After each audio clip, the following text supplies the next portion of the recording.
Hello दोस्तों, मैं विनय आनंद आपका इन्फो दोस्त आप सबका स्वागत करता है। दोस्तों, आज मैं आपके लिए रिसर्च एप्टीट्यूड के मोस्ट इम्पॉर्टेंट ऑब्जेक्टिव क्वेश्चन के सीरीज़ का पार्ट 5 लेकर आया हूं और आई होप यह पार्ट आपके लिए आपके एग्ज़ाम के लिए काफ़ी इम्पॉर्टेंट साबित होगी।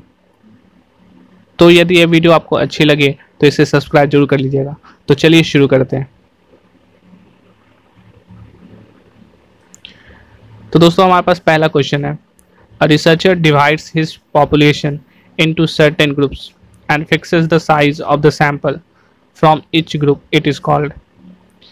कह रहा है कि एक रिसर्चर है, वो अपने पॉपुलेशन को डिवाइड कर लेता है अलग अलग ग्रुप में और उस ग्रुप में जो साइज होता है सैंपल का, उस सैंपल के साइज को वो फिक्स कर देता है। तो इस तरह का जो सैम्पलिंग होता है वो क्या होता है? तो क्या ये स्ट्रैटिफाइड सैंपल होता है, कोटा सैंपल होता है, क्लस्टर सैंपल होता है, या इनमें से सभी होता है? तो दोस्तों, मैंने आपके लिए सैंपल वाली एक वीडियो बना दी है और उसमें मैंने काफ़ी डिटेल से सारी बातों को चर्चा किया था कि सैम्पलिंग क्या होता है, पॉपुलेशन क्या होता है, उसके कौन कौन सी टाइप्स है, प्रोबेबिलिटी, नॉन प्रोबेबिलिटी। तो मैंने काफ़ी अच्छे से डील किया। तो यदि आपको सैम्पलिंग के बारे में अच्छी तरह से जानना है तो उस वीडियो को आप ज़रूर देख लेना। तो दोस्तों, मैंने आपको बताया था कि जब रिसर्चर पॉपुलेशन से ग्रुप्स बना लेता है और उस ग्रुप्स में जो सैंपल हो तो उसको फिक्स कर लेता है, तो उस तरह के सैम्पलिंग को कोटा सैम्पलिंग कहा जाता है। So right answer is B, quota sampling. Next question है, which techniques is generally followed when the population is finite. कह रहा है कि जब पॉपुलेशन फाइनाइट होता है, एक निश्चित होता है, फिक्स्ड होता है, तो उसमें किस तरह का सैम्पलिंग यूज़ करते हैं? Purposive sampling technique, area sampling, systematic sampling, या नन ऑफ द अबव। तो दोस्तों, इस तरह का जब सैम्पलिंग जब किया जाता है, जब पॉपुलेशन को फाइनाइट किया जाता है, फिक्स किया जाता है, तो उसमें हम लोग सिस्टमैटिक सैम्पलिंग टेक्निक का यूज़ करते हैं। मैंने आपको पहले भी बताया था, सिस्टमैटिक सैम्पलिंग में क्या होता है कि आप एक सैंपल में से आप रैंडमली किसी एक को सेलेक्ट कर लेते हो और सेलेक्ट करने के बाद एक निश्चित, एक फिक्स्ड सीरीज में आप उसको सिस्टम के तहत आप उसको सिलेक्ट करते चले जाते हो। जैसे आपके पास 50 है, एक फिक्स्ड सैंपल है और इस 50 में से ये आपका 50 फिनिट है, तो फाइनाइट है, तो आप इसमें से आपने इसमें थर्ड नंबर वाले को सिलेक्ट कर लिया।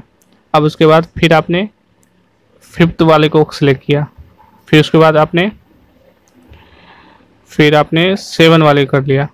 तो आपने क्या किया, हर एक सेकंड वाले बंदे को आप सेलेक्ट करते चले जा रहे हो। तो ये एक सिस्टम बन गया। तो एक सिस्टम के तहत आप उसको सिलेक्ट करते चले जा रहे हो। तो इस तरह के सैम्पलिंग को क्या कहते हैं? सिस्टमैटिक सैम्पलिंग कहते हैं।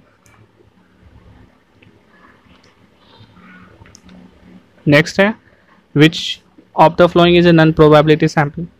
इसमें से कौन है जो नॉन प्रोबेबिलिटी सैंपल है? Quota sample, simple random sample, purposive sample, या ए एंड सी बोथ। तो दोस्तों, सिंपल रैंडम सैंपल ये क्या है? एक प्रोबेबिलिटी सैंपल है। प्रोबेबिलिटी सैंपल जो प्रोबेबिलिटी पर बेस्ड होता है, जो संभावना पर बेस्ड होता है, और उसमें जो सैंपल सेलेक्ट किया जाता है वो रैंडमली किया जाता है।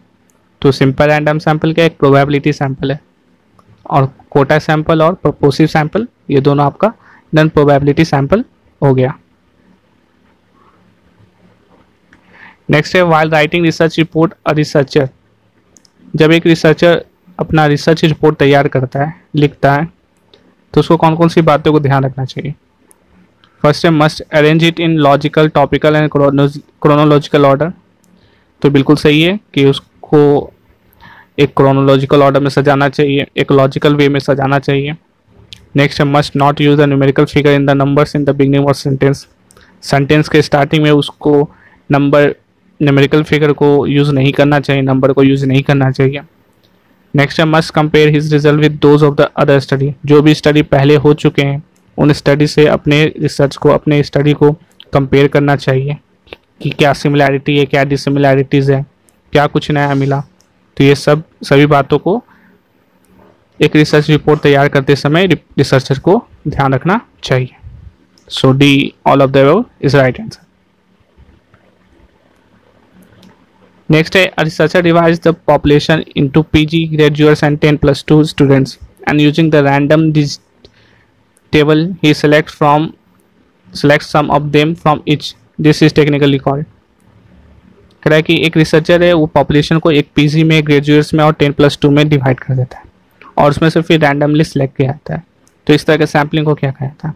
तो मैंने आपको बताया था कि हमारा जो पॉपुलेशन होता है वो हेट्रोजीनियस होता है। अब जब पॉपुलेशन हेट्रोजीनियस होता है उसको अलग अलग ग्रुप में, अलग अलग स्ट्रेटा में हम लोग डिवाइड कर लेते हैं और उस स्ट्रेटा में, हर एक स्ट्रेटा में एक सेम तरह के, सेम कैटेगरी के होमोजीनियस एंटिटीज़ होते हैं। जैसे पीजी है तो इसमें सिर्फ पीजी के स्टूडेंट हैं, ग्रेजुएट सिर्फ ग्रेजुएट के स्टूडेंट है, 10+2 है तो 10+2 के स्टूडेंट है। तो उसमें क्या हो गया, सम जो सारा हमारा ग्रुप हो गया, सारा हमारा जो स्ट्रेटा हो गया वो क्या हो गया, होमोजीनस हो गया। तो और उसमें से फिर क्या किया, रैंडमली हम लोग सैंपल को सिलेक्ट कर लिया। तो इस तरह के सैम्पलिंग हम लोग क्या करते हैं, तो सिस्टमेटिक, ये stratified random sampling. So B is right answer. Next है, a statistical measure based upon the entire population is called parameter, while the measure based upon a sample is known as। तो दोस्तों आप याद रखना, population based होता है parameter पर और जो सैंपल है, सैंपल जो बेस्ड होता है वो आपका स्टैटिक्स पर बेस्ड होता है। ठीक है, PP and SS, parameter population पर बेस्ड और स्टैटिक सैंपल पर based. So C is right answer. Next है, validity of research can be improved by. Research की वैलिडिटी किस तरह से बढ़ सकती है? तो taking the true representative sample of the population, population से एक ट्रू रिप्रेजेंटेटिव सैंपल लिया जाए, eliminating the extraneous factor, both of the above measures and none of this.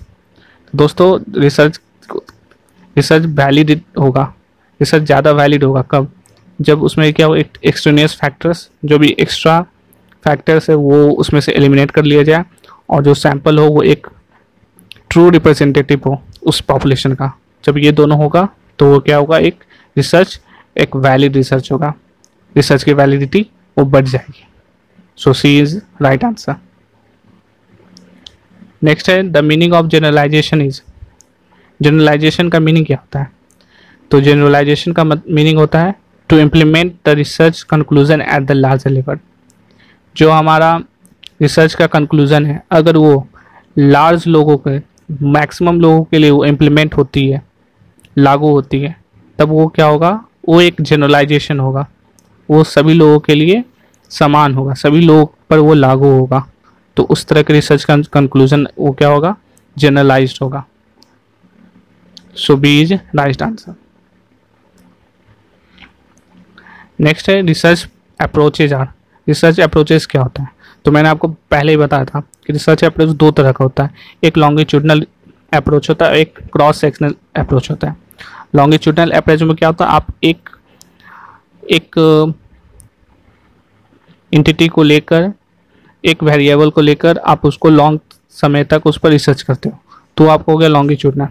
और जब आप क्या करते हो, दो ले लेते हो और एक दूसरे को से कंपेयर कर लेते हो, तो इस तरह के अप्रोच को क्रॉस सेक्शनल अप्रोच कहते हैं। तो दोस्तों आप वो वीडियो आप जरूर देख लेना, उसमें मैंने काफ़ी डिटेल से बताया। तो रिसर्च अप्रोच दो तरह के होते हैं, एक लॉन्गिट्यूडनल अप्रोच और एक क्रॉस सेक्शनल अप्रोच। नेक्स्ट है, generally the formulation and progress of new knowledge have been carried out through. कि वो कौन सा रिसर्च है जिसमें एक नया फॉर्मुलेशन होता है, नया नॉलेज का, न्यू नॉलेज का फॉर्मुलेशन होता है। तो इस तरह के रिसर्च को क्या कहते हैं, फंडामेंटल रिसर्च कहते हैं। सो थैंक यू आप लोगों का। ये वीडियो अगर आपको अच्छा लगा हो तो इसे लाइक करें, शेयर करें, सब्सक्राइब करें, और अगर आपको किसी भी तरह की परेशानी हो, प्रॉब्लम हो तो हमें ज़रूर कमेंट करें। So thank you once.